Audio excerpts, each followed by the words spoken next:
जोधपुर के महाराज जसवंत सिंह की सेना में आशकरण नाम के एक राजपूत सेनापति थे। बड़े सच्चे, वीर, शीलवान और परमार्थी। उनकी बहादुरी की इतनी धाक थी कि दुश्मन उनके नाम से कांपते। दोनों दयावान ऐसे कि मारवाड़ में कोई अनाथ न था जो उनके दरबार से निराश लौटे। जसवंत सिंह भी उनका बड़ा आदर सत्कार करते थे।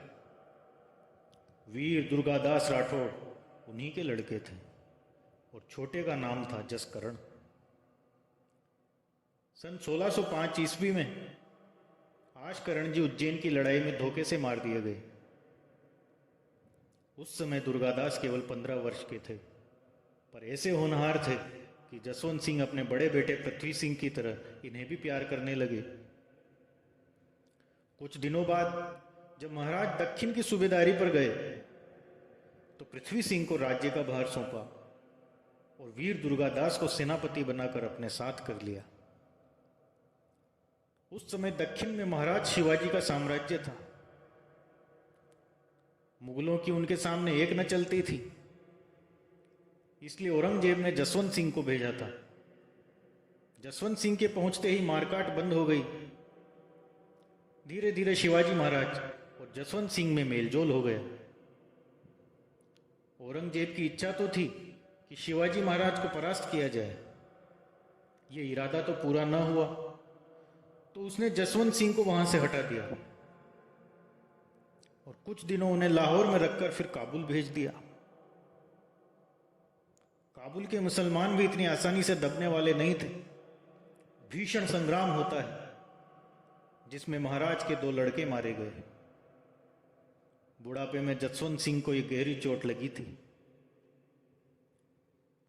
बहुत दुखी होकर वहां से वे पेशावर चले आते हैं। उन्हीं दिनों अजमेर में बगावत हो गई। औरंगजेब ने पृथ्वी सिंह को विद्रोहियों का दमन करने का हुक्म दिया। पृथ्वी सिंह ने थोड़े दिनों में बगावत को दबा दिया। औरंगजेब यह खबर पाकर बहुत खुश होता है और पृथ्वी सिंह को पुरस्कार देने के लिए दिल्ली बुलाता है। कुछ लोगों का कहना है कि वहां पृथ्वी सिंह को विष से सनी हुई खिलत पहनाई गई, जिसका नतीजा यह हुआ कि धीरे धीरे विष उनकी देह में मिल गया और वह थोड़े ही दिनों में संसार से विदा हो गए। यह भी कहा जाता है कि औरंगजेब मारवाड़ पर कब्जा करना चाहता था और इसीलिए जसवंत सिंह को बार बार लड़ाइयों पर भेजता रहता था। औरंगजेब की इस अप्रसन्नता का कारण शायद यह हो सकता है कि जब दिल्ली के तख्त के लिए शहजादों में लड़ाई हुई तो जसवंत सिंह ने दारा शिकोह का साथ दिया था।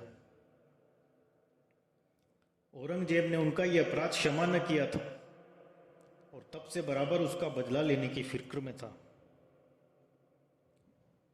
खुल्लम खुल्ला जसवंत सिंह से लड़ना सारे राजपुताने में आग लगा देने जैसा था, इसलिए वह कूटनीति से अपना काम निकाल रहा था।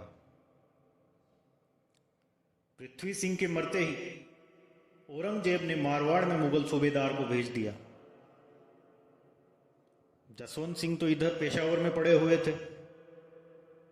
औरंगजेब को मारवाड़ पर अधिकार जमाने का अवसर मिल गया। पृथ्वी सिंह का मरना सुनते ही महाराज पर बिजली सी टूट पड़ी। शोनिंग जी ने महाराज को गिरने से संभाला और धीरे से एक पलंग पर लिटा दिया। थोड़ी देर के उपरांत जसवंत सिंह ने आंखें खोली। सामने शोनिंग जी को खड़ा देखा। आंखों में आंसू भरकर बोले, भाई, ये प्यारे बेटे की मरने की खबर नहीं आई है। ये मेरे लेने को मेरी मौत आ गई है। आओ, हम अपने मरने के पहले तुमसे कुछ कहना चाहते हैं। शोनिंग जी को लिए महाराज भीतर चले आए और एक लोहे की छोटी संदूकची देकर बोले, भाई, यह संदूकची हम तुम्हें सौंपते हैं। इसकी रखवाली तुम्हें उस समय तक करनी होगी जब तक कोई राजपूत मारवाड़ को मुगलों के हाथ से छुड़ाकर हमारी गद्दी पर न बैठे। यदि ईश्वर कभी वह दिन दिखाए तो ये उपहार उस राजकुमार को राजगद्दी के समय ही भेंट करना। उसके पहले तुम दूसरा या कोई और इसको खोलकर देखने की इच्छा भी न करे। यदि किसी आपत्ति के कारण तुम इसकी रक्षा न कर सको तो दूसरे किसी को जैसे मैंने तुमसे कहा है यह कहकर सौंप देना। दूसरे दिन महाराज ने अपने सब सरदारों को बुलाया और बोले, भाइयों, औरंगजेब ने हम राजपूतों से अपने बेर का बदला पूरा पूरा चुका लिया है। अब हमारे राजवंश में हमारे पीछे कोई भी न रहा जो हमारी गद्दी पर बैठे। यद्यपि हमारी दो रानियां भाटी और हाड़ी सगर्भा है, परंतु ऐसे खोटे दिनों में क्या आशा किया जाए कि उनके लड़का पैदा होगा। लेकिन यदि ईश्वर की कृपा हुई और हमारी गद्दी का वारिश पैदा हुआ तो यह कोई अनहोनी बात नहीं कि तुम लोगों की सहायता से औरंगजेब के हाथों से मारवाड़ को छुड़ा ले। इसलिए हमारी अंतिम आज्ञा है कि अपने राजकुमार के साथ वैसा ही बर्ताव करें जैसा आज तक आप लोग हमारे साथ करते आए हैं। भाइयों, जो मारवाड़ आज तक औरों की विपत्ति में सहायता करता था, आज वही अपनी सहायता के लिए दूसरों का मुंह ताक रहा है। आदमी नहीं, समय ही बलवान होता है। कभी औरंगजेब मुझसे डरता था, आज मैं उससे डर रहा हूं। अब इस बुढ़ापे में मैं अपने देश के लिए कर भी क्या सकता हूं? कुछ नहीं। महाराज की आंखों में आंसू डबडबाए, फिर कुछ न कह सके। थोड़ी देर सभा में सन्नाटा रहा। सबके चेहरों पर उदासी थी और सभी एक दूसरे का मुंह ताकते रहे। बाद में महाराज भीतर चले आए और सरदार लोग अपने अपने डेरों पर लौट गए। इसके एक सप्ताह बाद महाराज ने शरीर त्याग दिया। बहादुर राजपूत शोक और पराजय की चोटों को न सह सका। सब रानियां महाराज के साथ सती हो गई। केवल भाटी और हाड़ी, दो रानियों को सरदारों ने सती होने से रोक लिया। सन 1678 ईस्वी माघ बदी 4 के दिन रानी के बेटा पैदा हुआ। दूसरे ही दिन हाड़ी के भी लड़का हो जाता है। बड़े का नाम अजीत और छोटे का नाम दलथंबन रखा गया। औरंगजेब ने यह हाल सुना तो रानियों को पेशावर से दिल्ली बुला भेजा। सर्दी लग जाने से दलथंबन तो राह में ही मर गया और लोग कुशल से दिल्ली जा पहुंचे और रूप सिंह उदावत की हवेली में ठहरे। यह दिल्ली में सबसे बड़ी और सरदारों के लिए सुविधे की जगह थी। दूसरे दिन दुर्गादास कर्नौत महारानियों के आने की सूचना देने के लिए औरंगजेब के पास गया। बादशाह ने लोकाचार के बाद कहा, दुर्गादास, देखो बेचारा दलथंबन तो मर ही गया। अब हमें चाहिए कि अजीत का लालन पालन होशियारी से करें, जिससे बेचारे जसवंत सिंह का दुनिया में कोई नाम तो रह जाए। इसलिए यही अच्छा होगा कि अजीत को हमारे पास छोड़ दिया जाए। जैसे जसवंत सिंह का लड़का वैसे ही हमारा लड़का। हम स्वयं उसकी देखभाल करेंगे और बड़े होने पर जोधपुर की गद्दी पर उसका राज तिलक कर देंगे। दुर्गादास बादशाह की मंशा ताड़ गया था, परंतु बड़ी नरमी से बोला, जहांपना, इसमें कोई संदेह नहीं। अजीत की रक्षा और पालन जैसा यहां हो सकता है और कहीं नहीं हो सकता। आप उसके ऊपर इतनी दया जो रखते हैं, यह उसका सौभाग्य ही है। पर अजीत अभी 3 महीने का है और माता के ही दूध पर उसका जीवन है। इसलिए यह अच्छा होगा कि दूध छूटने पर वो आपकी सेवा में लाया जाए।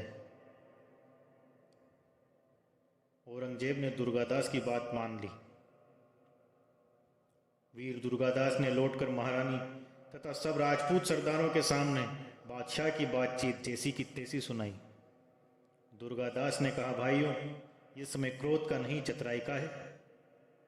पहले किसी उपाय से राजकुमार को दिल्ली से हटाया जाए, फिर जैसा होगा देखा जाएगा। आनंददास खींची, जो सबसे चतुर सरदार था, सवेरे ही एक सपेरे को लालच देकर लाया और उसकी सांप वाली पिटारी में राजकुमार को छिपाकर दिल्ली से बाहर निकल गया।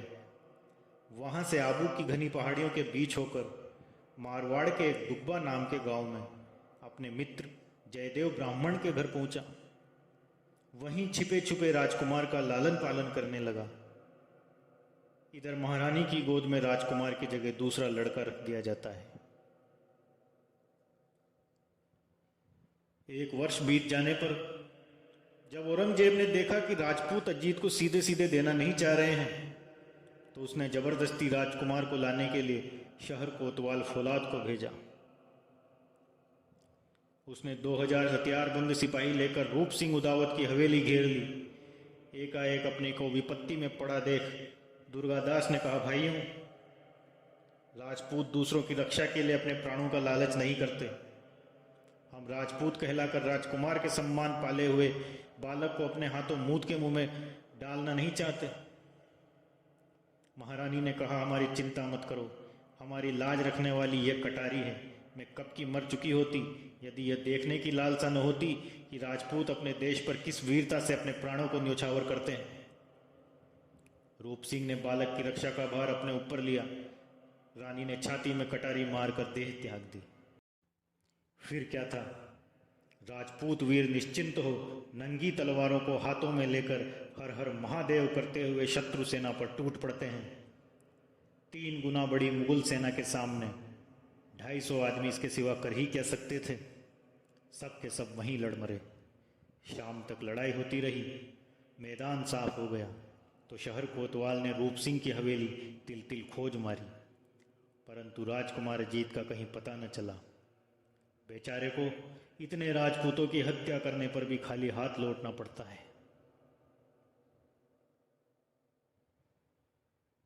वीर दुर्गादास राठौड़ की कहानी का अगला भाग अगले वीडियो में। जय हिंद, जय भारत।